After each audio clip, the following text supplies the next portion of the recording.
Famille des Restaurés, je vous salue au nom de Jésus-Christ. J'espère que vous allez bien. Moi, je me porte bien par la grâce de Dieu. Je suis dans la joie de vous retrouver aujourd'hui et je vous souhaite la bienvenue au ministère de Restauration de Famille. Nous poursuivons nos enseignements sur l'interprétation des proverbes et nous prenons aujourd'hui le 27e chapitre du livre de Proverbes, bien sûr, et nous lisons le verset 20. Il est écrit ceci: « Les séjours de mort et l'abîme sont insatiables. De même, les yeux de l'homme ne sont jamais rassasiés. » Bien-aimés, ici, la Bible compare les yeux de l'homme au séjour de mort. Les yeux ressemblent au séjour de mort dans le sens où le séjour de mort n'est jamais rassasié. Le séjour de mort est insatiable et les yeux sont également insatiables. Or, la Bible compare les yeux de l'homme encore à l'abîme, parce que l'abîme est également insatiable, de même que les yeux de l'homme sont insatiables. L'abîme, c'est un gouffre profond. C'est quelque chose qui vous conduit dans des dépenses et des dépenses au point de vous ruiner. C'est ce qu'on appelle abîme. Et bien sûr que pour nous les chrétiens, cela signifie aussi l'enfer. Le séjour de mort n'est jamais fatigué. Nous enterrons les morts depuis des millénaires. Et le séjour des morts n'est jamais fatigué de recevoir les morts. Le séjour de mort n'est jamais rassasié. L'abîme, c'est un gouffre profond. Vous allez continuer à descendre, à descendre, à descendre, et il ne sera jamais rassasié. L'abîme n'est jamais rassasié. Les séjours de mort ne jamais rassasiés. Les yeux de l'homme sont comparés à l'abîme et au séjour de mort. Famille des Restaurés, ces paroles sont profondes. Les yeux ne sont jamais fatigués. Je veux ici développer 4 points aujourd'hui. Le premier point: apprends à fixer des limites. Pourquoi est-ce que tu dois apprendre à fixer des limites? Parce que tes yeux ne te diront jamais « nous sommes fatigués ». Les yeux ne te diront jamais « nous avons regardé la télé depuis 6 heures, maintenant il est 23 heures, allons dormir, arrête un peu, ferme la télé ». Les yeux ne te diront jamais cela. Les yeux sont insatiables. Les yeux ne te diront jamais « tu as beaucoup acheté, arrête-toi par ici ». Les yeux ne te diront jamais ainsi. C'est à toi de fixer des limites. C'est à toi d'apprendre à fixer des limites dans tout ce que tu fais.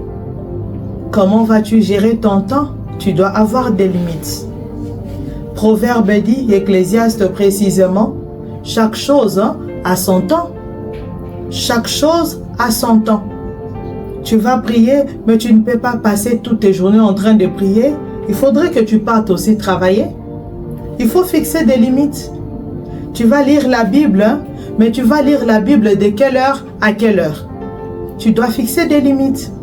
Tu vas aller te promener, c'est très bien, mais tu vas te promener avec tes copains, tes copines, tes masters, c'est bien, mais vous allez vous promener de quelle heure à quelle heure? C'est très bien. Il faut fixer des limites. Parce que si on n'a pas de limites, les yeux humains que nous avons sont comparés au séjour de mort. Nos yeux sont comparés à l'abîme. L'abîme, les séjours de mort qui ne sont jamais rassasiés, qui sont insatiables. Nous devons fixer des limites. Pour bien gérer notre temps, il faut avoir des limites. On veut apprendre une langue, il faut se fixer. On veut sortir, il faut se fixer des limites. Vous voulez lire un livre, vous n'allez pas passer 10 jours enfermés en train de lire les livres. Il faut avoir des limites. En fait, dans la vie, il faut rester équilibré. Parce que quand il n'y a plus d'équilibre, ça ne va pas. Tout excès nuit, dit-on. Vous ne pouvez pas passer toute la journée en train de travailler. Pensez aussi à votre famille. Vous n'allez pas manger jusqu'au point de vous faire du mal. Il faut se fixer des limites. J'aime bien ceci, j'aime bien cela, mais quand je le consomme, je dois savoir qu'il y a des limites. Parce que s'il n'y a plus de limites, ce que tu consommes te fera du mal. Tu tomberas malade parce que tu n'as aucune limite. C'est important de savoir fixer des limites. Dans la gestion de notre temps, nous devons fixer des limites. Dans la lecture, nous devons fixer des limites. Même dans ton amusement, il faut fixer des limites. Tu ne vas pas rester dans les réseaux sociaux jusqu'à 1h du matin. Nous avons des femmes mariées qui restent là dans les réseaux sociaux jusqu'à 2h du matin. Jusqu'à 1h du matin, elle est dans les réseaux sociaux en train de communiquer avec des amis qui sont très très loin alors que son mari est là déjà couché. Vous avez aujourd'hui une femme qui prépare avec son téléphone à la main. Le bébé en train de jouer à côté, elle prépare et le téléphone à la main. Faisons attention, bien-aimés. Il y a des accidents domestiques qui arrivent parce que nous n'avons aucune limite. Tu es là, plongé dans les réseaux sociaux, plongé sur Facebook, sur WhatsApp, sur TikTok, je ne sais quoi. Et les enfants vont connaître un accident à la maison. Pourquoi? Parce que maman est occupée avec son téléphone. Nous devons nous fixer des limites. C'est très important. Et le deuxième point que je veux aborder ici, je veux dire ceci. Tu as choisi un seul homme, aime-le. Tu as choisi une seule femme, aime-la. Pourquoi? Parce que les yeux ne sont jamais fatigués. Les yeux se plaisent de ce qu'ils vont continuer à voir. Ce n'est pas parce que tu es marié que tu ne verras plus une autre femme plus belle que ta femme. Mais tu dois apprendre à dire à tes yeux, elle est belle, mais j'ai choisi celle-là et je l'aime. Et je vais rester avec elle. Elle n'est pas la plus belle femme du monde, mais c'est elle que je choisis. Parce que tes yeux ne te diront jamais assez, c'est assez. C'est à toi de dire à tes yeux, je l'ai aimée. J'ai dit oui à cette femme, c'est fini. Je vais rencontrer d'autres femmes plus belles qu'elle, mais j'ai la mienne. Celle que j'ai aimée, celle que j'ai chérie, et je m'arrête par là. C'est très important. Je vais te dire, ma soeur, tu as dit oui à un seul homme, aime-les. Parce que tes yeux vont tomber sur d'autres hommes plus beaux que lui, plus galants que lui, plus responsables que lui, plus riches que lui. Attention, ma soeur, attention, parce que les yeux ne te diront jamais, non, ça ce n'est pas bien. Les yeux seront toujours contents de regarder. Et parfois, vous avez un frère qui vous dit, ah, mais si je t'avais rencontré avant d'épouser ma femme, c'est toi que j'aurais marié.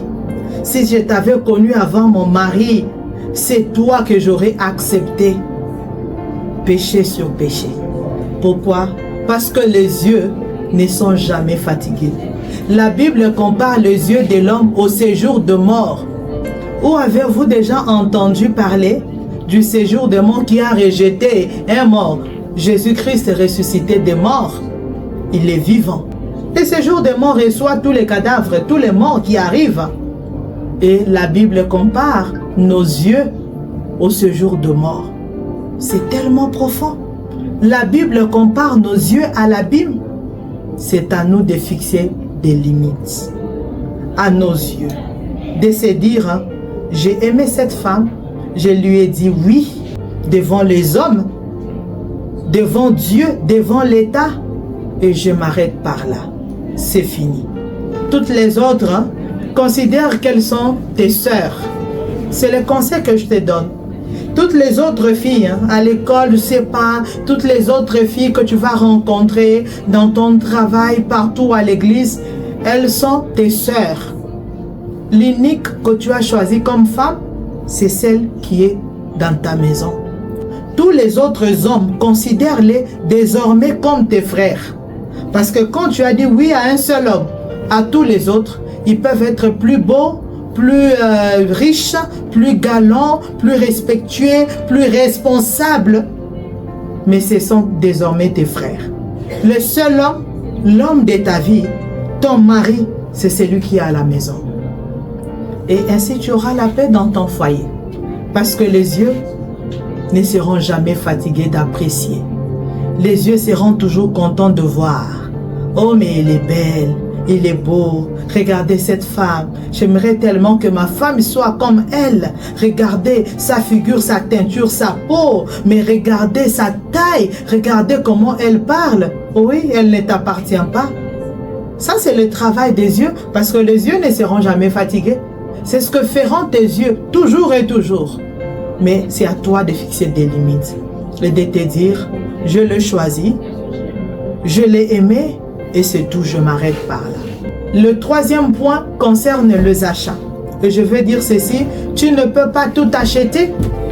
Tu ne peux pas tout acheter. C'est très important de le savoir. Parce que vous savez, il y a des gens qui ont besoin d'apprendre comment gérer leur argent. Ils n'ont pas besoin de bénédiction. Dieu les a déjà bénis. Ils sont déjà bénis. Parce que quand tu fais ton petit calcul, hein, regarde un peu. Essaie de faire ton petit calcul. Combien tu gagnes à la fin du mois. Hein, pour certains qui me suivent, tu verras que tu gagnes déjà suffisamment d'argent qui peut t'aider à construire, qui peut t'aider à acheter un lopin de terre, qui peut t'aider à t'organiser, qui peut t'aider à aider ta famille. Mais le problème est que tu achètes un peu trop. Et aujourd'hui, je viens te dire que la Bible dit ceci, les yeux ne seront jamais fatigués. Ma soeur, tu n'auras pas toutes les belles robes du monde. Je suis à Kinshasa. Je ne sais pas d'où vous me suivez. Moi, je suis à Kinshasa. Et je veux te dire, tu n'auras pas toutes les belles robes de Kinshasa. Tu ne peux pas avoir toutes les belles robes de la RDC. C'est pas possible. Parfois, tu dois regarder une belle robe hein, à la vitrine hein, et tu vas te dire, cette robe-là est belle, mais elle sera belle sur une autre femme. Elle n'est pas à moi, elle ne m'appartient pas. C'est très important. Parce que parfois, les femmes, nous ruinons tellement nos époux à cause des achats. Il y a des femmes qui achètent chaque semaine. Elles sortent, elles ramènent des sacs. Elles sortent et ramènent des sacs d'habits. Elles sortent et ramènent des sachets d'habits. Elles sortent et ramènent des chaussures, des sacs. Tu es en train de ruiner ton mari, ma soeur. Tu deviens l'abîme. Tu deviens maintenant un abîme. Parce que l'abîme n'est jamais fatigué. Les séjours de bord ne jamais fatigué. Tu ne peux pas tout acheter. Tu ne peux pas tout avoir. Cher frère, tu ne peux pas acheter toutes les belles chemises de Kinshasa. Il faut se le dire. Tu ne peux pas tout acheter. Tu ne peux pas acheter toutes les belles chaussures que tu vois. Parfois, il faut regarder, admirer et se dire, j'ai mes chaussures à la maison. L'argent que j'ai, c'est pour d'autres projets. L'argent n'est pas que pour acheter de choses et de choses. L'argent, c'est aussi pour les projets. L'argent, c'est aussi pour investir. Apprends à fixer des limites. C'est très important pour que nos familles soient restaurées, pour que nos familles soient heureuses. Nous devons apprendre à fixer des limites. Chère sœur, tu achètes tout le temps, mais tes enfants étudient dans une très mauvaise école. Les enfants, oui, on doit se le dire. Tes enfants étudient là où il faut s'amener avec une chaise. Mais toi, tu es tout le temps en train d'acheter. Soyons quand même raisonnables. Bien-aimés dans le Seigneur, famille de restaurer. Si nous voulons que nos familles soient restaurées, je le répète encore, il y a des choses qui doivent changer. Il y a des choses qui doivent changer. Arrêtons de dépenser tout ce que nous gagnons. Tu ne peux pas tout acheter. Il faut le savoir. Et nous devons l'apprendre même à nos enfants. Parfois, il faut sortir avec les enfants. Tu donnes à ton petit garçon de 9 ans, donne-lui quelque chose. Et dis-lui, ça c'est ton enveloppe. Tu vas acheter et quand ça sera fini, c'est fini pour toi. Tu viendras acheter prochainement. Il va apprendre à gérer. Parce que parfois, nous sortons avec les enfants. Je le remarque quand je sors parfois avec mes enfants. Ils veulent que j'achète tout ce qu'on trouve au supermarché. Nous ne pouvons pas tout acheter. Les moyens sont limités. Et nos yeux ne sont jamais fatigués. Nos yeux sont insatiables. Quand tu lui donneras son enveloppe, il va apprendre. J'ai autant, j'ai 30 000 francs.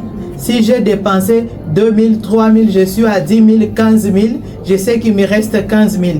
Qu'est-ce que je prends pour les 15 000 restants? Et quand ça sera fini, ne lui ajoute pas de l'argent. Dis-lui, c'est fini. Tu as dépensé ce que tu avais et c'est fini. Nous ne pouvons pas tout acheter. Et de cette manière, je pense que les enfants apprendront petit à petit à gérer. Et même quand ils vont grandir, ils sauront gérer ce qu'ils gagnent. Et le dernier point, apprends à remercier, ne sois pas un éternel insatisfait. Je vais dire à mes sœurs, apprenons à remercier. Il y a tellement de femmes ingrates, insatisfaites. Ça, c'est connu de tous les hommes, que nous avons l'habitude de leur dire, qu'est-ce que tu fais pour moi? Même s'ils t'achètent 100 super wax, même s'ils t'achètent 100 pièces de pagne, les jours où vous vous disputez, tu lui diras, qu'est-ce que toi tu fais pour moi? Nous sommes des éternels insatisfaites. C'est pas normal et ça doit changer. Tu ne peux pas être éternellement insatisfaite, éternellement insatisfait, cher époux. Tellement de remarques, comme si tout ce qu'elle fait est mauvais. Ne sois pas une éternelle insatisfaite. Ma sœur, ne sois pas une éternelle insatisfaite. Sois quand même reconnaissante. Mon frère, sois reconnaissant à l'égard de ta femme. Regarde tous les efforts qu'elle fournit et dis-lui un peu, ma chérie, je suis reconnaissante pour tout ce que tu fais pour nous, pour les enfants et pour moi. Mon chéri, je suis reconnaissante. Ma soeur, dis-lui ça. Je suis reconnaissante, je te remercie pour tout ce que tu fais pour nous, pour les enfants et pour moi. Les enfants, nous attendons aussi vos remerciements. Parce qu'il y a des enfants qui sont parfois tellement insatisfaits. Quoi que le parent achète, il est toujours insatisfait. Parce que j'ai vu tel. J'ai vu tel qui avait des nouvelles chaussures. J'ai vu tel qui avait des nouveaux baskets. J'ai vu tel qui avait un nouveau sac que j'ai aimé. J'ai vu tel. Vous ne faites jamais rien pour nous. Ça fait mal. En tant que parents, ça fait mal. Parfois, les parents, nous avons besoin d'entendre les remerciements de nos enfants. D'écouter nos enfants nous dire, maman, merci beaucoup. Merci pour tout ce que vous faites pour nous. Papa, merci pour ce que vous faites pour nous. Les parents, nous avons besoin de ça. Mais quand vous avez des enfants qui sont des éternels insatisfaits, parfois c'est démotivant. Tous les efforts que vous fournissez, apparemment, ils ne le voient pas, ils n'apprécient pas vos efforts. Vous avez une femme qui n'apprécie pas les efforts que vous fournissez pour la rendre heureuse. Et c'est démotivant, c'est décourageant. Bien-aimés dans le Seigneur, que Dieu vous bénisse. Nous allons prier au nom de Jésus. Seigneur Dieu, nous te rendons des actions de grâce. Aujourd'hui, tu nous as envoyé une parole dure et nous avons encore besoin de toi. Tu compares nos yeux à l'abîme.